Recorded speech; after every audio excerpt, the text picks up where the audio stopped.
오늘 신통방송 첫 번째 주제는 막 오른 또 대명 전당대회, 이런 제목을 저희가 붙여봤습니다. 보통 당대표를 뽑는 전당대회는 당원들의 축제로 떠들썩하고 시끌벅적하기 마련인데 8월 전당대회를 앞둔 민주당의 모습은 차분하다 못해 적막하다, 뭐 이런 묘사까지 나오고 있습니다. 어제 이 대표가 당 대표직에서 사퇴하면서 어대명, 이걸 넘어서 당대명, 당연히 대표는 이재명, 이 당대명을 실현하기 위한 당권 레이스가 닷을 올렸다, 이런 얘기가 나옵니다. 이를 두고도 양날의 칼이라는 표현까지 있습니다. 왜 그런 건지 먼저 이재명 대표의 발언부터 듣고 자세하게 살펴보겠습니다. 제가 전에도 말씀드렸는데요. 이거 당대표, 이거 정말 3D 중에서도 3D입니다. 누가 억지로 시켜도 다시 하고 싶지 않습니다. 더불어민주당의 당대표직을 사임하게 됐습니다. 대표를 사퇴하고 상황을 좀 지켜볼 텐데 아무래도 출마를 하지 않을 것으로 확정했다면 사퇴하지는 않았을 것 같습니다. 어쨌든 상황이 결국은 웃어넘길 수 없는 상황으로 전개됐던 측면들이 있는 것 같습니다. 네, 이재명 대표는 당대표에 출마를 하지 않을 것으로 확정됐다면 사퇴하지 않았을 것, 뭐 이런 말도 했고, 방금 전에 들으신 것처럼 웃어 넘길 수 없는 상황으로 전개됐던 측면이 있다, 이런 말을 했는데, 차재원 교수께요. 예. 이제 두 번째, 웃어 넘길 수 없는 측면, 이게 무슨 말입니까? 뭐 구체적으로 이렇게 적시를 하지 않았습니다만 본인이 뭉뚱그려서, 그러니까 지금 현재의 우리나라가 당면하고 있는 문제를 그러니까 표현을 했는데요. 어떻게 표현을 했냐면 국민과 나라가 당면한 거대한 위기라는 표현을 했습니다. 예. 예, 그것은 아마도 제가 생각했을 때는 첫 번째는 한반도의 안보 위기, 이 부분을 아마 염두에 두고 있는 것이 아닐까 하는 생각이 드는데요.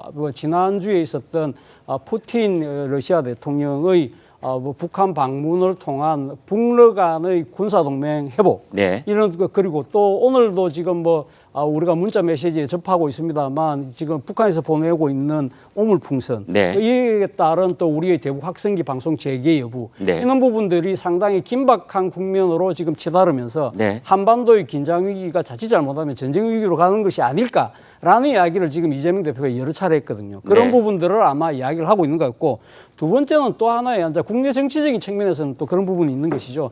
총선을 통해서 윤석열 대통령에 대한 국정 운영에 대한 국민의 심판이 있었음에도 불구하고 거의 변화된 것이 없다. 예를 들면 최상병 특검법이 지난 21대 국회 마지막에 통과되었음에도 불구하고 또다시 거부권을 행사하는 그러한 상황이고, 그래서 할 수 없이 22대 개원하자마자 민주당이 지금 최상병 특검을 다시 발의하지 않았습니까? 네. 소위 말하는 이런 개혁 입법들에 대한 드라이브를 좀 더 추진하기 위해서라도 내가 당권을 지어야 되겠다는 생각을 갖고 있는 것 같고, 그리고 또 하나는 아마 본인이 지난 총선 때 공약했던 민생회복지원금을 비롯한 여러 가지 민생 공약들이 제대로 지금 이행되지 못하고 있다. 왜 안 되느냐? 결국은 지금 집권 세력들의 일종의 저항과 반발 때문에 안 된다고 한다면 본인이 향후 대권을 위해서라도 이 민생의 부분을 분명히 뭔가 결과를 내야 되겠다는 생각으로 아마 이런 이야기를 웃어 넘길 수 없는 상황이라고 이야기한 것 같은데요. 그래서 지금 이제 세 가지를 짚어주셨는데요. 네. 안보, 국정운영, 민생. 그렇죠. 이 세 가지를 짚어주셨는데 이것을 윤석열 대통령 손에 맡겨둬서는 안 되고 내가 야당 대표로서 한 번 더 연임을 해야만 이 문제에 대한 보완이 될 수 있다. 본인은 그렇게 판단하고 있는 것 같습니다. 그런데 그러니까 문제는 차 교수님이 보시기에 그런 판단을 내린 것 같다, 이렇게 예, 보시는 그렇게, 거죠? 그렇게 네. 했는데 문제는 웃어 넘길 수 없는 상황이라는 게 본인이 표현했는데 네. 앞서 말씀하신 것처럼 어대명에 의해서 또 대명, 그다음 당대명으로 가는 상황도 후계자 입장에서는 웃어 넘길 수 없는 상황이라는 것이죠.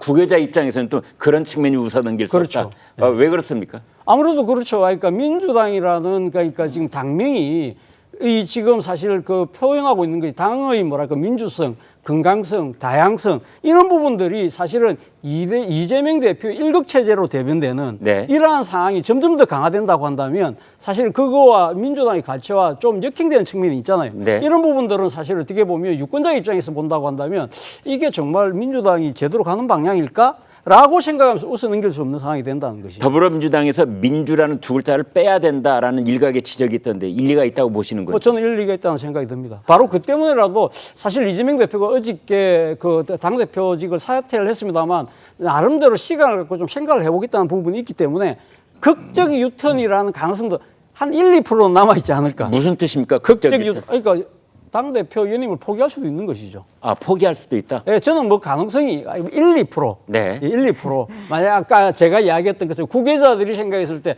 정말 민주당의 상황이 웃어 넘길 수 없는 상황이라고 한다면 네. 여론의 상황을 보고 난 뒤에 전당대회까지 시간이 꽤 남았잖아요. 네. 이 여론의 흐름을 보고 난 뒤에 이런 것이 아니다. 내가 나가는 것이 향후 나의 차기 대권 도전에 오히려 걸림돌이 된다고 생각하면 네. 극적으로 유턴할 수도 있다. 뭐는 생각이 드는데 그 가능성은 현재로서는 아주 낮다 생각이 듭니다. 네.